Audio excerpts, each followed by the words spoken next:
Yo man. Hein? Bon, c'est le 7e titre. Exactement. Donc hier soir, un but 7e par titre effectivement du Paris Saint-Germain hier soir au Parc des Princes. Acquis quand même à 5 journées de la fin. Imaginez le niveau quand même de la concurrence en Ligue 1 cette année. D'autant qu'en face, hier soir, il y avait quand même Monaco, champion de France en titre. C'est dire le niveau, la cruauté aussi. Victoire 7-1 des Parisiens. On va revoir cette folle soirée. C'est parti, beaucoup de buts, donc il ne faut pas se tromper. Avec d'abord Lo Celso qui va ouvrir le score ici dès la 13e minute. Voilà. Et déjà à ce moment-là, Paris part en tête. Et puis c'est Cavani qui va inscrire son 25e but ici en Ligue 1 déjà. Puis Di Maria qui participe à la fête. Vous avez vu ce joli lob. Et avant la mi-temps, Lo Celso s'offre un doublé. Ça fait déjà 4-0. Je vous passe le but monégasque anecdotique. Voici le 5e signé Di Maria. Le voici. Et puis c'est Falcao qui va inscrire un but contre son camp. Comme vous avez bien compté, ça fait déjà 6. Enfin, c'est Drexler qui inscrit le 7e but en fin de match. 7-1, donc score final. Paris, Thierry, champion de France dès hier soir.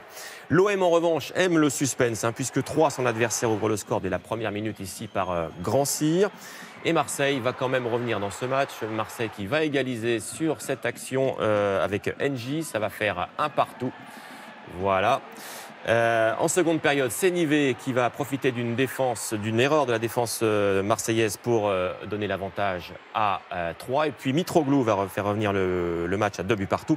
Enfin, Thauvin, dans le dernier quart d'heure, donne la victoire à l'OM. 3-2, score final. L'OM qui s'est fait peur. L'OM 4e ce matin, 19e. Dernier match de Ligue 1 hier avec Bordeaux-Montpellier, 3-1. Un premier but inscrit dès la 8e minute par Braithwaite du côté de Bordeaux. C'est Camano qui double la mise sur cette frappe. Retour des vestiaires, ça fait 2. Vous voyez beaucoup de buts hier. Le 3e but, il va être signé Meïté à la conclusion de cette action. Voilà, ça fait 3-0. Et puis, attention, c'est peut-être le plus beau but de la soirée hier soir. Celui-ci, il est signé Montpellier, pleine lucarne. Montpellier 7e ce matin. Bordeaux 10e. Voilà pour le foot, beaucoup de buts. Alors du rugby, Jean-Sébastien, avec une belle affiche hier soir. Une belle affiche dans le top 14, effectivement, puisque Toulouse recevait le Racing 92. L'enjeu, c'était une place sur le podium pour les Toulousains. Eh bien, c'est fait, Toulouse est sur le podium. Regardez, il y a eu beaucoup d'essais dans ce match hier. 42-27, score final, 5 essais du côté de Toulouse. En voici 2. D'abord celui-ci, signé Gaël Ficou. Magnifique percée. Et puis celui-ci aussi, il est pas mal. Vous allez le voir, avec cette passe sautée qui est pour Maxime Médard à la conclusion. Toulouse, ce matin, donc, qui est remonté sur le podium du top 14. La joie, Thierry, des handballeurs français du PSG. Paris qui a souffert à Chambéry, mais qui se qualifie pour la finale de la Coupe de France. Victoire 27-24, avec notamment un grand Abalo. Les Parisiens qui ont fait la différence en deuxième mi-temps. Le PSG finaliste malheureux l'an dernier, défiera Nîmes le 5 mai prochain au Palais Omnisport de Paris-Bercy. Voilà pour les hommes. Mais il y avait aussi des femmes en handball hier qui sont toujours en jaune. Cette fois, c'est les femmes de Metz. Les voici qui saluent leur public car leur aventure européenne est terminée. Elle s'est terminée en quart de finale. Elles ne verront pas le Final Four de la Ligue des Champions.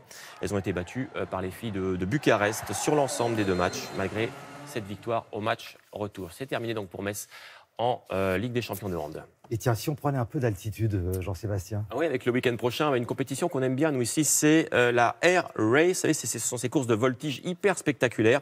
La semaine prochaine, ce sera du côté de Nice. Et en avant-première, regardez ces images avec une répétition, on va dire, un peu générale.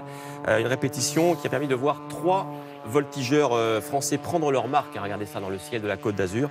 La voltige, c'est évidemment extrêmement violent au niveau des jets. Ça va dans tous les sens, il faut avoir le cœur bien accroché. Et pour faire honneur, Thierry, regardez à ces acrobates, 3 Alpha Jet de la patrouille de France les ont rejoints pour une répétition également générale, grandeur nature, alignement parfait. La compétition, donc je le répète, se déroulera le week-end prochain du côté de Nice. Si vous êtes dans la région, allez voir ça, c'est extrêmement spectaculaire. Dernière image du ski, ça nous vient de Russie, de Sakhaline. Pour la fermeture de la saison, il y avait un festival de déguisement. Et cette année, le thème, c'était cow-boy et indien, détenue légère, donc il faisait pas très froid, heureusement. Finalement, le ski sans combi, c'est plutôt sympa, non, aussi, non?